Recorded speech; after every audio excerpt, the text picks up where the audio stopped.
Untuk Bapak pribadi dan juga Pak Gubernur, niscaya tidak punya beban. Kalau orang-orang lama yang di dinas perumahan mau tidak mau punya beban.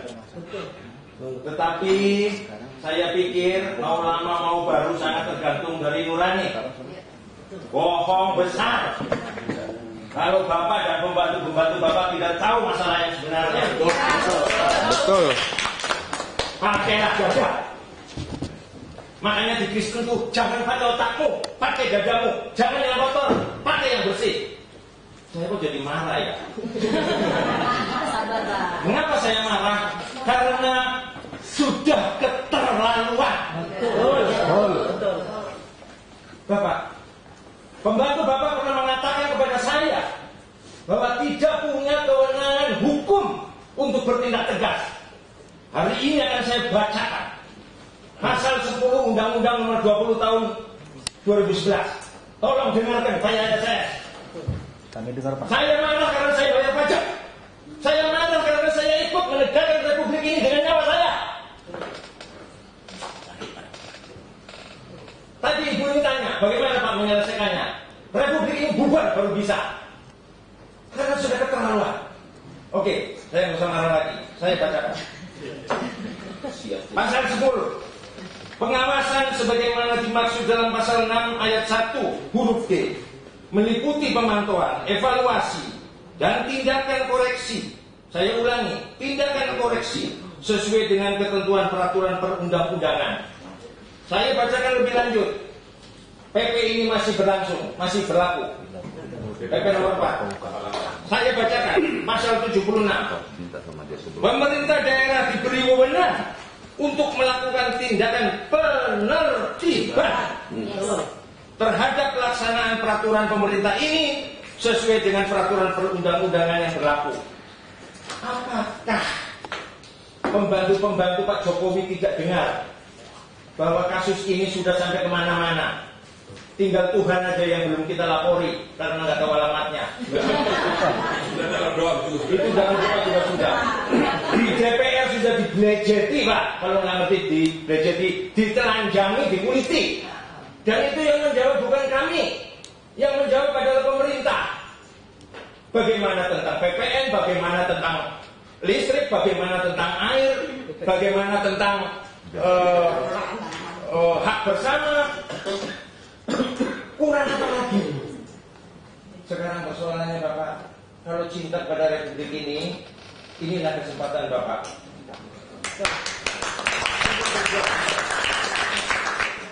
Jadi jangan pakai teori-teori, mau tidak? Oh sudah jelas dijual kok. Bapak tahu kok. Bohong besar kalau nggak tahu. Jadi jangan kemana-mana. Jangan kemana-mana, langsung to the point. Kalau tentara nembak itu Pak, kalau nggak dicantum di kepala. Terima kasih Pak. Aku juga sudah ingatkan besok kan kita kembali lagi. Berilah waktu Bapak ini, makin lama kita sampai di sini nggak kelar-kelar. Pak, yang Pak panggil itu duta persini, jangan bonekanya Pak. Kami udah pengalaman di Polres, di PN itu mediasi dengan boneka. Percuma Pak. Jadi akhirnya mereka hanya membuka, selanjutnya yang bicara. Izinnya Pak, paling benar udah. Betul.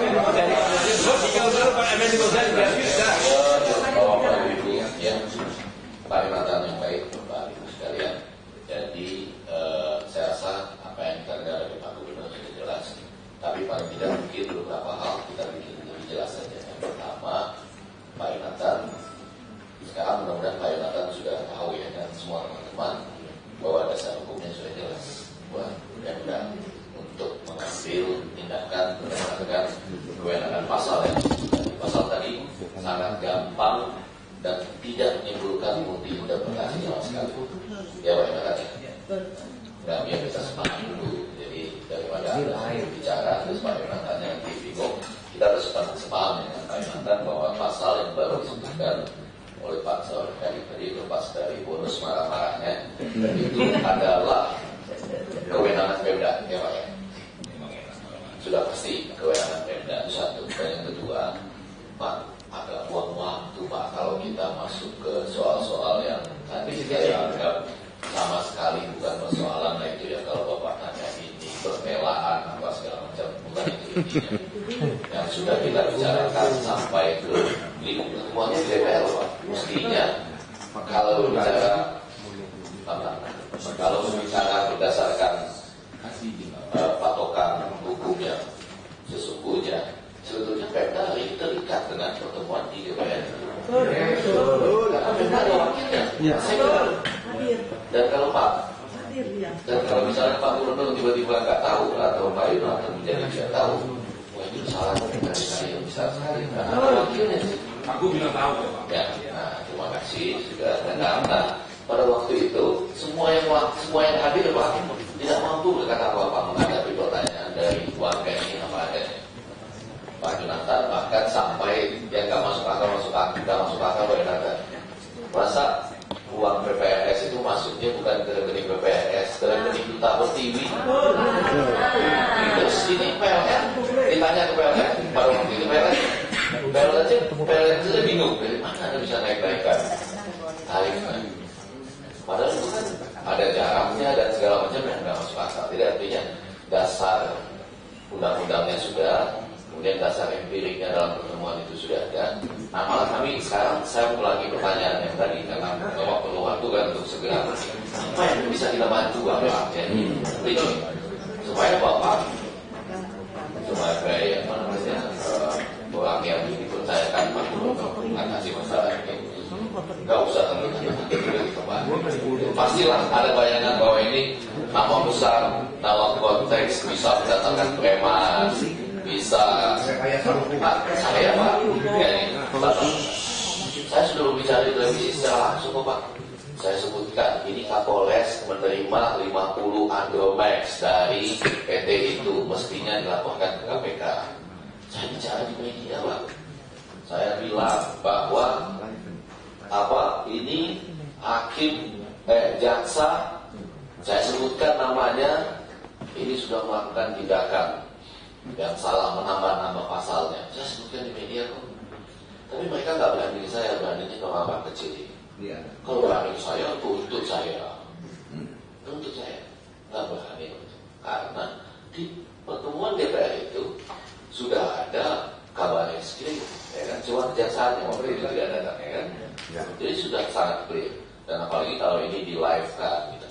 Begitu saya dalam tanda kutip juga mengkritik Pak Gubernur dalam banyak kesempatan secara langsung. Mula-mula mungkin orang agak sinis juga terhadap saya karena banyak yang cinta buta kepada Pak Gubernur kita ya, nggak apa-apa. Tapi lama-lama mereka paham juga bahwa ini persoalan tanpa mengurangi cintanya ke Pak Gubernur, ini persoalan yang harus diselesaikan. Karena betul Pak Yunarto, Putu dan teman-teman kita, ini bukan hanya persoalan 3 ini.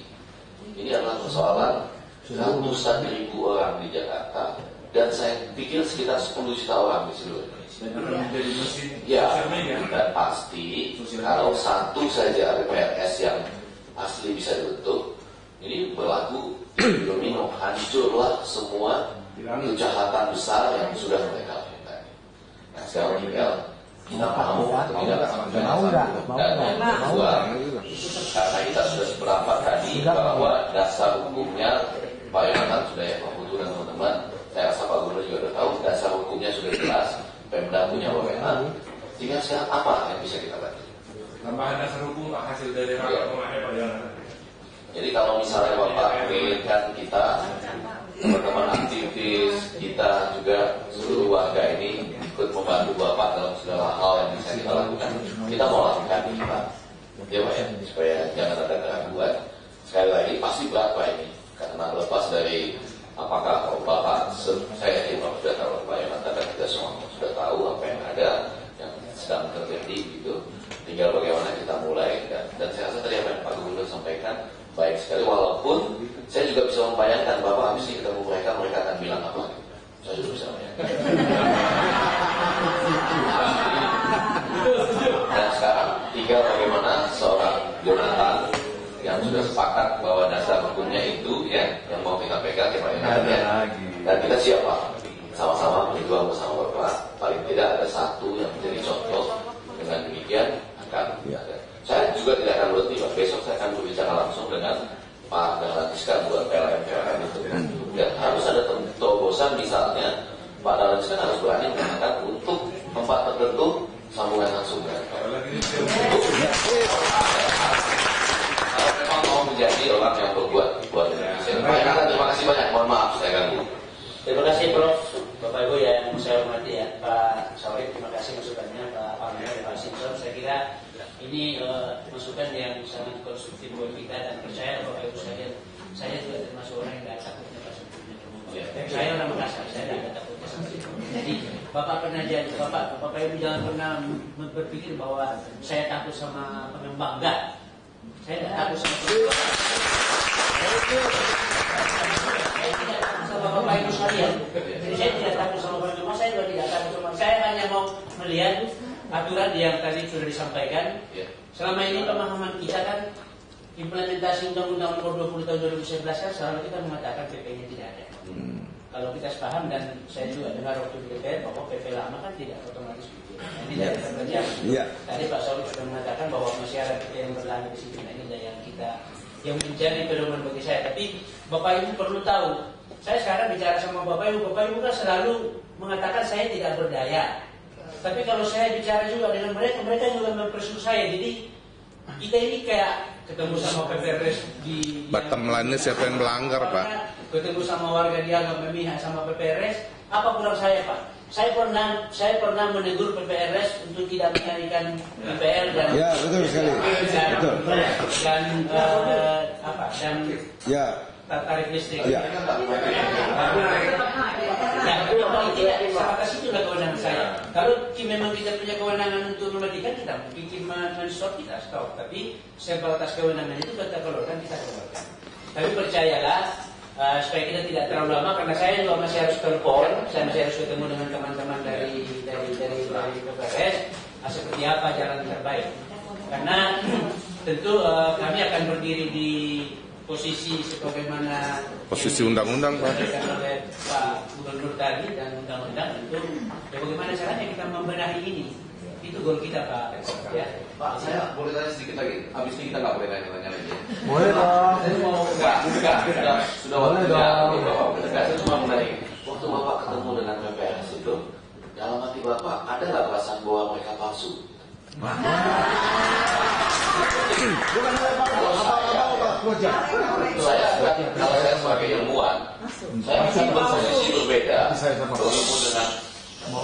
bertemu dengan orang-orang yang benar sesuai dengan hak dan kewajibannya, dan berbeda bertemu dengan orang-orang yang palsu. Jadi maksud saya, kalau kita cuma beranggapan sini teman, sana teman gitu, ada masalah kita nantinya. Mulai dari hati nurani maupun bahkan pemerintah kami Bapak ini, ya kan? Maka dalam posisi itu saya betul-betul memohonkan ini memang mereka palsu karena melanggar undang-undang, karena memang kaki tangan dari pengembang. Sementara ini adalah orang yang terus ditekan dan memang pemerintah. Kira-kira itu Pak. Ini cuma kalau bahasa Inggrisnya saya wondering betul-betul bertanya-tanya. Perasaan itu ada nggak ya? Satu lagi Pak, sedikit lagi Pak Yonatan. Saya minta dari hati nurani Bapak. Bagaimana penilaian Bapak mengenai ADRT yang menyimpang ini? Menurut Bapak bagaimana? Analisa undang-undangnya gimana Pak? Menurut Bapak? Jangan Bapak bilang sudah terima saja. Terima kasih Pak. Sekarang jawab sekarang Pak. Saya harap. Tunggu Pak. Jawab dulu. Bagaimana Pak? Tanggapan Bapak? Maaf Pak.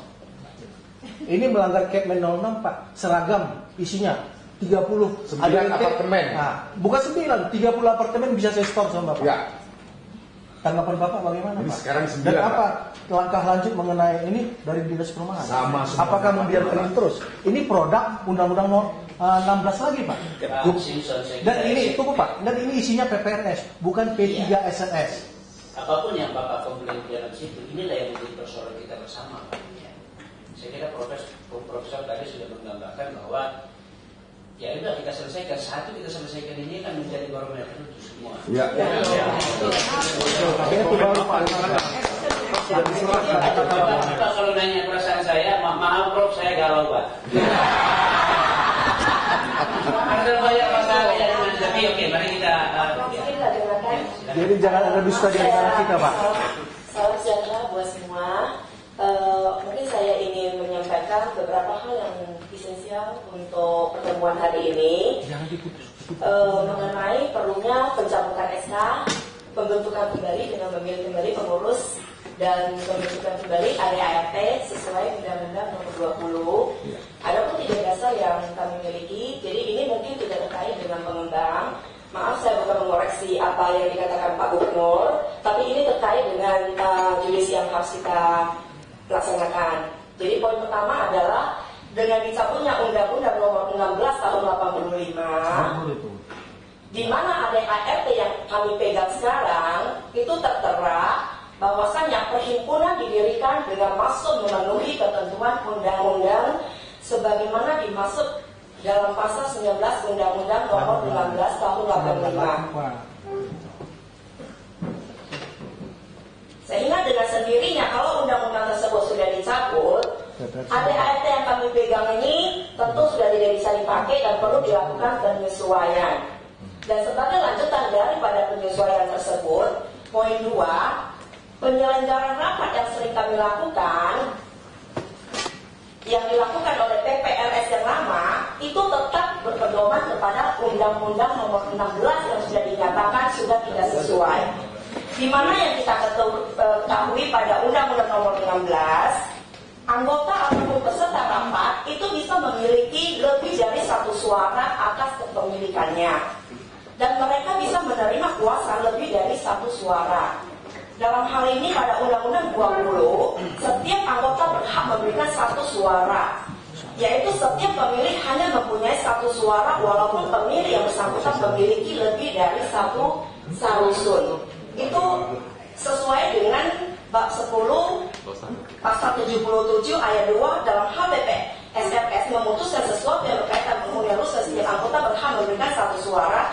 Dengan penjelasannya yaitu yang dimaksud dengan setiap anggota berhak memberikan satu suara adalah apabila salusun telah dihuni, suara pemilih dapat dikuasakan kepada setiap penghuni salusun. Apabila salusun belum dihuni, setiap pemilih hanya mempunyai satu suara, walaupun pemilih yang bersangkutan memiliki lebih dari satu salusun. Nah, permasalahan daripada perbedaan undang-undang ini yang bertentangan, seorang pengembang memiliki lebih dari satu suara dikuasakan kepada pegawai. Sehingga pada saat itu terjadi, pegawai lebih banyak daripada penghuni. Maka yang terjadi adalah masalah ketiga. Kepengurusan PPLS bertentangan dengan undang-undang. Karena yang hadir adalah karyawan memegang kuasa, itu bertentangan dengan Undang-Undang 20. Karyawan yang memegang kuasa ini akan duduk di kepengurusan. Jadi dua hal yang terjadi daripada poin ketiga kepengurusan P3SRS ini adalah pemegang surat kuasa bukan penghuni ataupun pedagang. Mereka menjadi pengurus. Mereka melakukan kontrak-kontrak yang dibutuhkan oleh si pengembang. Kontrak untuk menyewakan area milik bersama seperti yang terjadi di ITC Bangka 2. Kontrak untuk meminjam uang ratusan miliar. Nah, intinya yang Ibu mau katakan bahwa apabila dimungkinkan nanti kita membentuk BPRS baru harus mengacu kepada Undang-Undang Nomor 20. Mungkin hampir sama, tapi intinya adalah dengan adanya perubahan Undang-Undang 20 yang menyatakan Undang-Undang 16 dicabut, seharusnya kita bertindak. Seharusnya Pemprov DKI sudah seharusnya memberikan surat pengarahan kepada seluruh apartemen bahwa melakukan penyesuaian, memilih kembali sesuai Undang-Undang 20 dan yang lama harus dicabut. Jadi ini satu poin yang untuk hari ini. Kemudian saya ingin numpang kesempatan ini menyampaikan, karena tadi saya menyambut sekali perkataan Pak Jonathan sangat masuk di hati saya. Kalau Bapak hari ini akan memanggil yang namanya PPRS PLS, kebetulan saya Triana dari PLS. Izinkan kami pinjam ruangan hari ini, kami tunggu di sini Pak. Kami harapkan kalau bisa, kalau diper'izinkan, Bapak menghubungi PPRS kami, beri kami kesempatan menunggu seandainya mereka bisa hadir hari ini. Selama kami Pak, lebih daripada 80 unit dipadamkan karena membayar tarif lama. Tidak ada peraturan undang-undang apapun, selisih bayar IPL Pak, bukan tidak bayar IPL. Mau dipadamkan? Sudah, Pak. Besok mau dipadamkan lagi. Besok masih ada yang akan dipadamkan. Saya sudah dipadamkan, Pak. Bahkan rekan-rekan saya yang memasang saya sudah dipadamkan. atau kami milik sendiri Dipilihnya Pak. yang jago-jagonya dipadamkan. Saya sudah tangkap Bu. Jadi kasih kesempatan saya mau panggil 3 PPRS sama yang dia mau madamin listrik besok. Saya upayakan kalau kita yang belum satu lagi Pak, sorry, besok kemarin Mas. Jadi Bapak Ibu kemarin sudah tahu kita berjuang sekali bertahun-tahun untuk menarik Mas untuk menyelenggarakan rapat. Akhirnya besok akan diselenggarakan. Undangan kami ke Pemprov, kami harapkan ada kehadiran. Maaf Pak. Besok jam 9 kita di sini dong. Tapi setidaknya ada perwakilan salah satu dari Perum. Ya. Terima kasih Pak. Baik Bapak Ibu, saya kira kalau sudah ada lagi, terima kasih atas saya dari berpotong saja. Jadi saya berharap Bapak bisa berbicara dengan hati. Disimpan sama siapa? Betul Yusuf. Karena kasus kami itu dimulai dengan cara yang sama. Dimulai tanggal 19 Mei 2013 dengan spekulan tanah memanfaatkan Yusuf Reman. Tolong dimulai dengan cara yang sama, spekulan tanah memanfaatkan kekuatan preman, mulai mengusir kami jual satu tahun lalu.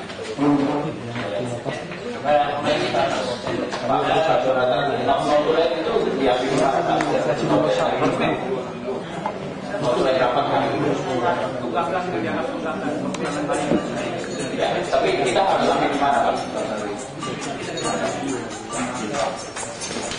Besok bisa.